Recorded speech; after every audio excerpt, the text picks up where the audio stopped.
Welcome back to another episode of the Better Than I Found It podcast. This is Mike McGraw, the men's golf coach at Baylor, and your host today. My guest today is somebody very close to me. In fact, literally 8 feet away from me. That's pretty close every single day. Mikkel Bjerch-Andresen. Mikkel, welcome. Thanks, Coach. It's different and fun to be on this chair on the other side of the table, but looking forward to doing this with you, talking about the Arnold Palmer Cup today. Yeah, that's exactly right. You recently were the assistant captain for the European team, the international team, and I know you had a great experience, and I want to get to that experience. Sure. But before we do that, I want to talk about Baylor's participation through the years. Baylor's actually had 3 golfers play in the Arnold Palmer Cup, and that was Ryan Baccia back in 2006, Kyle Jones in 2015, and Cooper Dossie in 2020. So we've had 3 actual Baylor golfers participate, all 3 for the American team. Ryan Black, my former assistant before you got here, he's now at Louisville. He was the assistant captain in 2018 over in France. And I was the captain in 2007. I was at Oklahoma State at the time, but I had what I would consider one of the best teams. You're going to probably take issue with this, maybe not. In the history of the Arnold Palmer Cup in 2007, we had quite a team that year. But that was an incredible honor for me to be the captain of that team. I'll never forget it. Was very thankful that I was asked to be the captain, and our team did win. So to me, I've had a lot of really exciting things happen in my coaching career, and had been fortunate enough to be a part of national championship teams and all of that. But the Arnold Palmer Cup really does rise very near the top in experiences for me. And I'm going to describe a few of those things as you go through your experience. But you found out when that you were going to be the Arnold Palmer assistant captain. So I found out about March, I think, or maybe February, around when we had the snowvid situation here in Texas this year. I got the phone call from Dustin Roberts from the GCAA, and my good friend and head coach at University of Florida, J.C. Deacon, had elected me to participate in the Arnold Palmer Cup with him on the international side.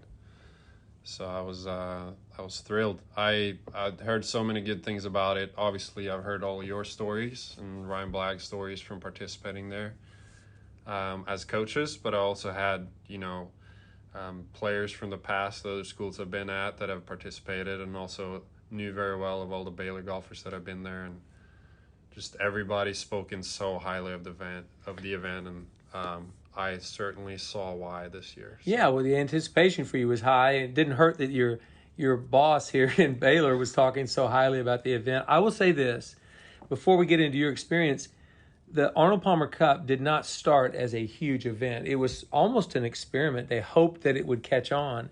And by the time I got to Oklahoma State as the head coach, it had already become a very sought-after event for players to be a part of. And so I'm gonna say right off the bat, I want to thank several people who have literally transformed the Arnold Palmer Cup. And one of them is the executive director of the Golf Coaches Association, Greg Grost. Greg is the catalyst for many, many great things that happen in college golf, and certainly for coaches and players relative to awards and just different things. But his championing of the Arnold Palmer Cup meant a lot to this. And his right-hand man, Dustin Roberts at the GCAA, has been just an amazing proponent of the event, and has done a lot in working with the USGA and the RNA to try to get support on both sides of the ocean when the event is hosted one place or another. And Dustin's done a great job, just like Greg. And then finally, Bruce Hepler has done a lot in the fundraising aspect of it, and just the idea of pushing it forward into a higher level. And Bruce is the golf coach at Georgia Tech, and has just been an amazing proponent of not only the Arnold Palmer Cup, but just in general, the Golf Coaches Association.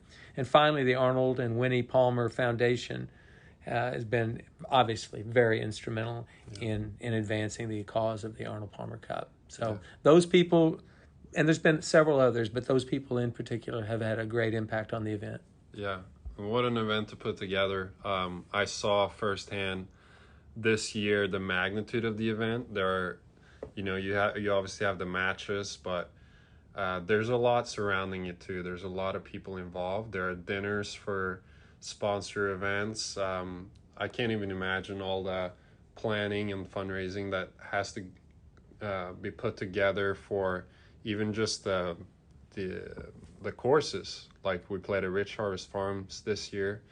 That's a lot of people putting up their time and their money for this to happen. So incredible support for the event. Very much so. And when you spoke about dinners and activities and different things that were involved, I think one of my fondest memories of coaching within the Arnold Palmer Cup, but certainly just in general, was having dinner with Arnold Palmer at the Arnold Palmer Cup at Caves Valley in 2007. That must have been that was something amazing, else, because yeah. Arnold Palmer obviously was the king of golf when I was a young boy growing up. Yeah. And eventually Jack Nicklaus became that, but Arnold Palmer never really left as the king. He's always been the king. I think he always will be in the game of golf. And he was sitting right across the table from me, just like he was you or me having dinner at a tournament. And it was just a really great experience for me. And he was very unassuming and very eager to answer questions. And honestly, Jonathan Moore, who was an Oklahoma State golfer that I had coached, who was on that team, was the Arnold Palmer Cup or Arnold Palmer recipient in college golf when you win the NCAA championship. Right. The year before, he had won the NCAA, and it was really special. He had his picture taken with Arnold Palmer, and that was a great moment for Jonathan. But just to eat dinner with the man was great, and just to hear the stories he had to tell. And I think the Arnold Palmer Cup, his legacy, by the way, will go on for many, many years. And I think that's one of the great reasons that this Arnold Palmer Cup is still so strong, is his legacy is still very strong in the game. And a lot of people think about Arnold Palmer still being the king. So having said that, that was one of my great memories. And I look back on that and think, wow, not very many people got a chance to do that. Yeah. Yeah, and he's still very much a part of the Cup. You know, Amy Saunders and Roy Saunders were there speaking at the opening ceremony. We talk about the Arnold Palmer legacy with our teams as coaches. We talked about it with the international team. I know the American team did the same. His legacy and the way he played the game and the values he represented are very much still a part of the Cup. So you found out you were going to be the assistant captain on the international side in February, maybe early March, and there was a lot of anticipation as the spring went on. For one, who's my team going to be? Who am I going to be coaching? Yeah, and I was just like, I obviously was really looking forward to the event, but it was a very special year for me to get the honor. I thought I might have it at some point just because I'm an international citizen. I'm a citizen of Norway. And so I thought I might have the chance to represent the international side at some point. But to have the year where I got to coach with J.C. Deacon on the men's side, he's a great friend of mine and somebody I really look up to, somebody that I learned a lot from that week. To get the chance to spend so much time on the phone with him throughout the spring, discussing our team, and what we wanted to do during the week, how we wanted to coach him up and all those things, discuss potential pairings. That was an amazing thing for me to have him as the head coach. And then on the American side, having Greg Sands as the counterpart, as the head coach, and JP Hebert from Texas were the two men's coaches. That was pretty special for me, obviously, with my relationship with Coach Sands. He's one of my best friends in life. So it was a really special week for that. When we got there, I obviously got to meet Sophie Agar from Cal Poly, who was the women's coach on the international side. And then obviously I knew Deanna Cantu, who's now the head coach at Tennessee, pretty well. So I was just very excited that it was my turn to get the honor. I was really thankful for that. But the year couldn't have lined up better with the people that I already knew were going to be a part of the Cup alongside me.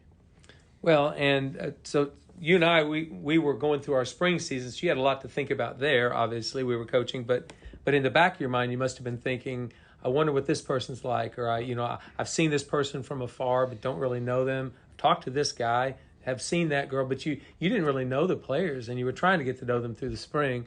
So you get to the Arnold Palmer Cup on what day? How many days? Day before the practice We round? got there on a Tuesday night, and we had 2 practice rounds, Wednesday and Thursday, and matches started on Friday. So we pretty much had 3 days in preparation with the team. Did you immediately reach out to all the players you hadn't met in person, like that first day or two you were there? Yeah. And it kind of, I mean, the entire experience absolutely blew me away. But one of the more impressive things was just all the men and women on our team, how quickly I got to know all of them. And really as a group as well, the energy that was present as a group was just phenomenal. And so it didn't take long for me to get to know the people I didn't already know, which was, I would say, about half of the players I didn't really know before arriving there. You know, when I look back on my situation, we didn't play against Coastal Carolina really at all until the national championship, the year I coached the Palmer Cup team. And I met Dustin Johnson literally in the lobby of the hotel. I'd seen him from afar, but never really got to meet him. And who would have known at the time when I was meeting him that he would become the #1 player in the world and 2-time major champion? That's strange to me, thinking about you at Oklahoma State for that many years, and then you get this honor, and there's actually a player that you don't know. Well, he was kind of... It was only men's players back then. Yeah, it was only men's. Now it's men and women, so it's natural that I didn't know many of the female players on the team. Well, he was tucked away on that beach in South Carolina, and he never left Coastal. You know, he wasn't going to get away from that area, so and we didn't compete against him much. Or I think we didn't see him at all that year. Sure. And obviously I knew who he was. He was one of the best players in all of college golf. And I didn't realize somebody could hit it 340 dead straight. But Dustin could do it even in college. That plays about anywhere. Oh, did you know all the rest of the guys? I did. I knew all the rest of the players quite well, and even knew. I remember Jonas Blixt, who played for Florida State. So Greg Gross was going to drive. We were in Williamsburg for the national championship. We literally were going to drive 2 days over to Washington, D.C., take a tour and do all of that, and have the practice rounds. And Jonas, for some reason, didn't like my driving in the van. And he gave me a hard time the whole week. Yeah. But we won the matches, so I think I got Jonas back. But he was a great guy, and I really enjoyed getting to know him. And Rhys Davies, who played, he was from Wales, played for the international team. That week, his dad offered me, if I was coming over for the British boys, to stay in the clubhouse at Royal Porthcawl, and I could not get a better spot there. He picked me up at the airport, took me straight to the clubhouse, and I stayed in the clubhouse the whole week. Wow. Yeah, it was great. So that's another good thing that came out of that Palmer Cup. Rhys Davies' dad did that for me. So I look back on that and think to myself, you know, I knew all the Americans pretty well. I just met Dustin Johnson, but I knew we had a pretty good team. And I recall telling John Canower, who's now at Texas San Antonio, he was my assistant. And John was, we were talking strategy and what are we going to do? And I said, you know, I'm not the sharpest knife in the drawer, but I think we've got a pretty good team. Now, we did have a few pairings we wanted. I wanted Brian Harmon and Billy Horschel together because I knew those guys were edgy. I knew they were demonstrative. I knew they had a great, lot of intensity. And I thought, there's no way they're going to offend each other. They just keep moving on. And they played beautifully together. And then I think maybe Jonathan Moore, I had a couple of guys picked out that I thought he would be good with. So we really went on personalities that week. But I told John, if we can just get them to the tee box in the time that we need to, feed them the right food that we need to feed them, and get them in the right uniforms, I'm not sure we should do much else in the way of coaching. Yeah. So we made sure that the week was fun, the meals were fun, and that we just enjoyed the week. And if anybody knows Greg Gross, he does a great job of feeding us on those trips. It was pretty amazing. There's no possible way not to have fun. I knew this experience was going to be a blast, but to be honest, I didn't know it would blow me away the way it did. Like, it was a fantastic experience. And I can truly say the coaches that I got to coach with on both sides, the American side and the international side, I have new friends to root for. I learned a lot of things from them. I learned some from some of the American players, but I obviously didn't get to know them as well as the international players.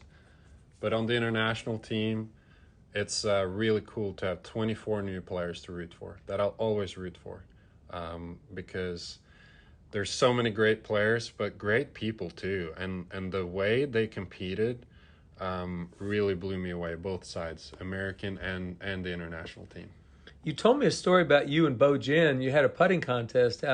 Who seems to be the best putter between the two of you? We're tied 1-1. So Bo, I obviously know Bo a little bit, being at Oklahoma State in our conference. So we got a standing date. Next time we see each other, we need to break the tie, have a little putting contest. Now, my money's on Bo. You'd probably be wise to put your money there, yeah. No, you did. I've heard you speak often. You've only been back from the Palmer Cup for a month, but or less than a month, isn't it? Yeah, a few weeks. Yep. And you talk in very glowing tones about the people you met and the relationships you built. And you've obviously just now said that you've got a 24 new people that you can pull for going forward. So talk about some of those experiences and how they developed through the week. You're a coach, and you're learning these people basically from the start. Well, obviously they're world-class players, both on the international team and the American team. And so that they're really good. Some of these players you might know a little bit more about, either because they're in your conference or you've recruited them in the past or whatever. But like I said, about 50% of the men's team I really didn't know, and almost the entire women's team I didn't know. For me, as a Norwegian, I obviously got to know the Swedes very quickly, speaking similar language and whatnot. There were two Swedes on the men's side, Hugo Townsend and Pontus Nyholm. They're at Boise State and Campbell. And there are two girls, Ingrid Lindblad and Beatrice Wallen from LSU and Florida State. So they're obviously very easy for me to get to know. I have a lot of things in common, but I didn't know them. And then you had a Swedish coach, which is Sophie Agar at Cal Poly. Fantastic coach, very organized, very on point, very always friendly, very passionate. And so she was kind of a little bit of a CEO of the international coaches room. Well, Sophie, you mentioned her name. I remember seeing her when I was an assistant coach at Oklahoma State, and I was coaching men and women at the time, and I actually saw her at the Thunderbird Junior. Yeah. Man, what a player she was. Yeah, and amazing coach. So Cal Poly's very lucky to have her. She was kind of the CEO in the coaches room, so that kind of covers the Scandinavian portion. I guess we'll throw in Karen Fredgar as well from Denmark. She plays at Houston, so we spoke mainly English, but a little bit Danish, Norwegian as well. And then we kind of had a Spanish-speaking portion of the team, which was kind of led by Diana Cantu, the Tennessee head women's coach. She used to be the head coach at Maryland, and before that she was the assistant here at Baylor, so I've known her a long, long time, since I was playing here and she was coaching here. She is incredible at nipping things in the bud. She always does it with a smile, is very friendly to her players, yet hold them accountable in a great way. So I learned a lot from her just in watching her interact with the players that week. And so she would speak directly Spanish with a lot of our players. On the men's side, we had David Puig from Spain and Arizona State, Eugenio Shakara from Spain and Oklahoma State, which I knew Eugenio pretty well going into the week. And then Julian Perico from Arkansas and Peru. And then on the women's side, you had Anna Peleth from South Carolina, who's also from Spain, and then Isabella Fierro, who's at Oklahoma State from Mexico. So that was kind of our Spanish-speaking contingency, which was pretty fun. And then, we had people from everywhere else. We had people from all across Europe, all across the world who spoke different languages. And then obviously J.C. Deacon is Canadian, so he spoke English with all of us. But it was a pretty cool group. A couple of things that occurred to me. One, I remember recruiting J.C. at Oklahoma State when he was 17 years old, and I always remember him wanting to talk about hockey. Did he talk about hockey this week? That's all he could ever talk about. We did talk quite a bit of hockey, but to be honest, JC is an incredible person and an incredible coach. And to have him at the helm of the men's team and, we coach both teams together, so we in the team room to have such a positive guy and such a caring guy at the helm of everything was fantastic. He's incredible at like speaking to a group like that. So I feel like all of us filled the room pretty well together as coaches and as players. And there are so many players that I haven't mentioned yet that were on our team that really blew me away in different ways as people and with their games. But to have like the mix of languages, the Scandinavian, the Spanish, and then everything in between. You had a couple of French-speaking players, a couple of Thai players. It was so cool. The good thing about that is these matches are very international, and so is college golf. It's like college golf when I was playing. You might have maybe in a conference of 10 teams, you might have 1 or 2 international players, and now you might have 1 or 2 per team. So it's a very international game at the professional level. Yep. It is at the junior level, and it certainly is at the college level. So these matches are great for the spirit of the game, but it also accentuates and shows you how much international players have influenced and not only dominated, but played very well at the college level. Unfortunately, we lost this year. The Americans got the best of us. I think the Americans played great, obviously. But I think we fired them up a little bit too early with the international team, and especially, the Spanish and French-speaking contingency that we had on the team. Even from the opening ceremony, we were hollering and, clapping and celebrating our pairings when we were being announced for the next day. And we came out competing, and so did the American team, but we were yelling "Vamos!" We were fist pumping when we made putts. And we might have woken the beast a little bit too much on the American side. So I didn't know "Vamos" was Norwegian. Is that a? That would be Spanish, okay, but it became our team slogan for the week. For "Vamos, sure. vamos!" Exactly. Perfect. Well, no, that's great to hear, and just hearing it in your voice, it's like you really, really are going to treasure this experience for the rest of your coaching career. And I would guess if you coach another 15 or 20, you're going to be the head coach of that international team at some point. Maybe it'd be something that would be another highlight for sure, because truly, from my heart, this was one of the best weeks I had in coaching. And so that's my message to all players out there and coaches out there. How cool of a week. Like I can't explain the impact it had on us coaches and on all the players. You can see it in their eyes how fun it was and how much it meant to them. Well, and you were with players that are going to be playing on Ryder Cup teams one day or Solheim Cup teams.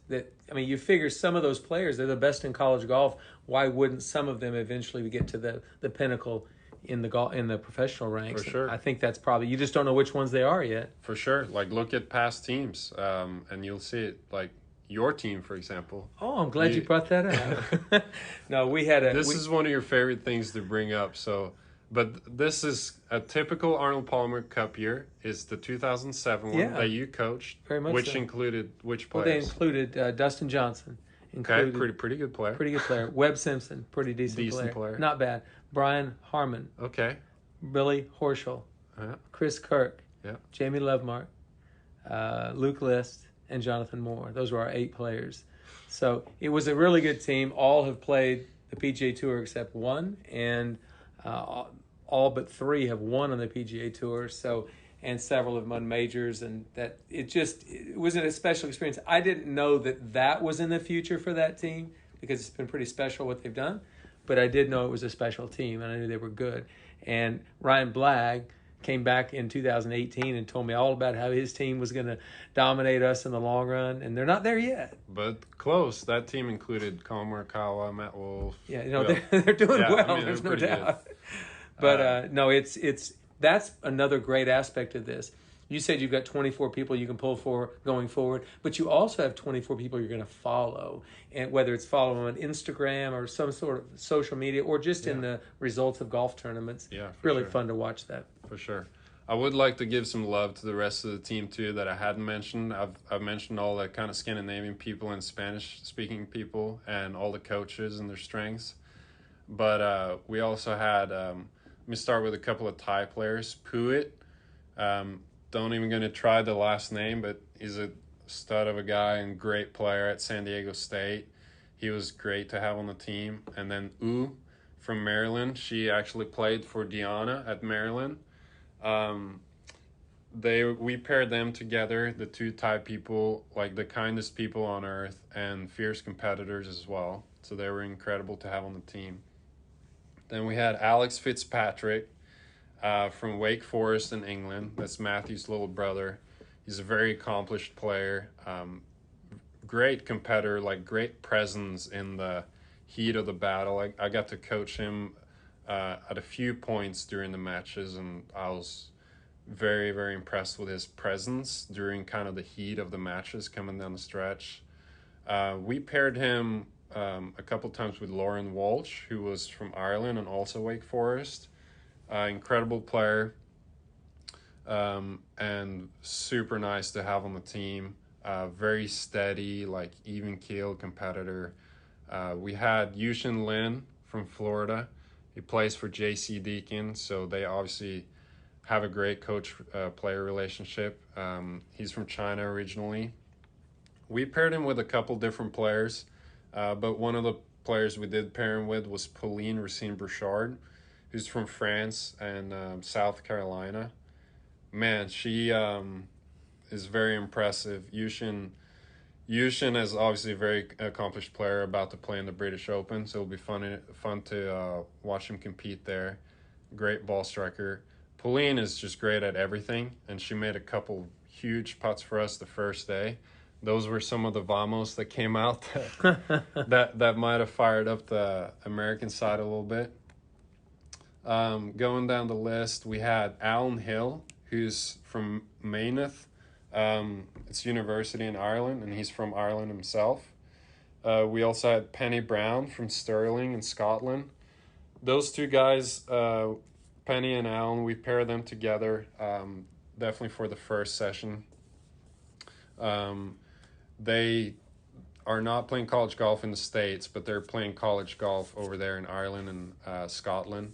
So we didn't know much about their games, but they're very good at controlling their golf ball, both of them, which you would expect from coming from the British Isles.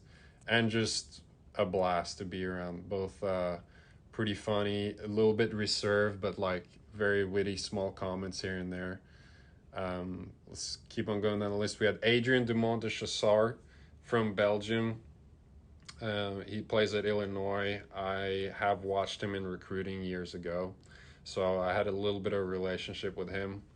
Impressive guy, very steady as well. Great short game, which you would expect playing for Mike Small. We paired him with different players as well, but the main player we paired him with was Agat Lane from University of Texas and from France. Adrian is from the French-speaking part of Belgium, so the two of them could speak French together. And so that was a great pairing. Agat is super laid back, socially, like so comfortable, and a very nice player. Going down the list, we obviously had Joe Pagden, also from Florida and England. Plays for JC Deakin, very accomplished player. He was freshman of the year in the SEC this year. We paired him with different players. We played him with Emily Price from Kent State in England. Emily made a huge putt for them to win a point on the last hole the first day. Another one of those Vamos. The two of them were fierce competitors together. Let's see. Emma Spitz is a player I haven't mentioned yet. She's from Austria, plays at UCLA, finished runner-up in the national championship. Super cool and a great competitor as well. Hit a couple nice approach shots for us coming down the stretch. So I think that covered all our players. We had, like I said, we got off to a pretty good start, and then I think we fired up the Americans a little bit, and unfortunately they got the best of us on the last day. They beat us with just a couple holes to go, but a lot of good golf from our group as well. Well, I think that it's obvious to me the relationships you developed are going to be probably forever as long as you're in the game. And then the memories you're going to carry with you going forward. So what would you say was probably the most memorable thing that happened this week for you? For me, it was having dinner with Arnold Palmer. That was just like the most amazing thing. So what would it be for you? There were so many things. Honestly, it'd have to be all the chats and time with the other coaches in the international room.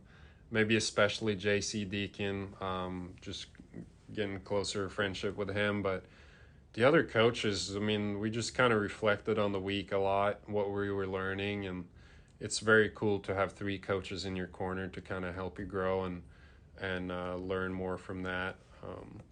But just behind that was just the cool moments on the golf course when we made some big putts. It's kind of like, it's been a while since I experienced that, all the way back to the Big 12 Match Play Championship in last fall with Baylor, when we made those putts that really meant something in match play. There's something special to that. Like, there's something unique in golf in match play when you make some big putts, and it's a team thing. Well, even if it doesn't matter if it's the Big 12 Match Play Championship, the U.S. Amateur, or the Arnold Palmer Cup, match play brings out pressure on every hole. You either have a putt to win, to tie, or to keep from losing, or whatever it is. But there's something on the line pretty much every hole. Yeah. And so your heart rate gets up a lot. And when it's a team, your heart rate gets up 4 other players, and just it's like really an exciting experience. Yeah. No, it was there's a lot of moments, so we can't go over all of them, but those were probably a couple of my favorite moments from the week.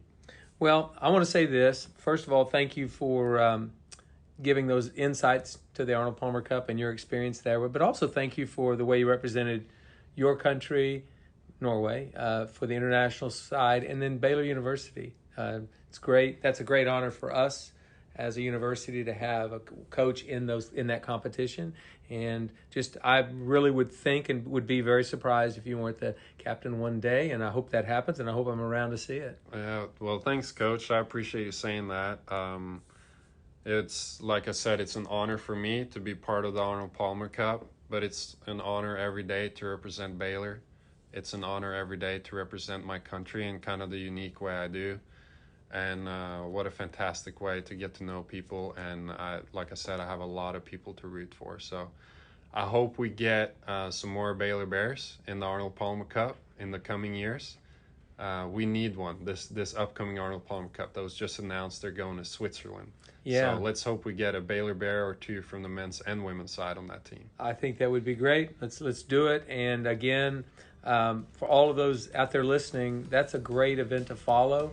And if you're listening here in the United States, you should try to get to that event, because it's team golf at its finest, and it's everything you want in a competition. So, well, Mikkel, I just want to say thank you again for representing Baylor as well as you did in the competition. And I know I'll be seeing you every day this summer. Let's have a great summer recruiting and yeah, Sick 'em Bears. Sounds good, Coach. Let's get after it.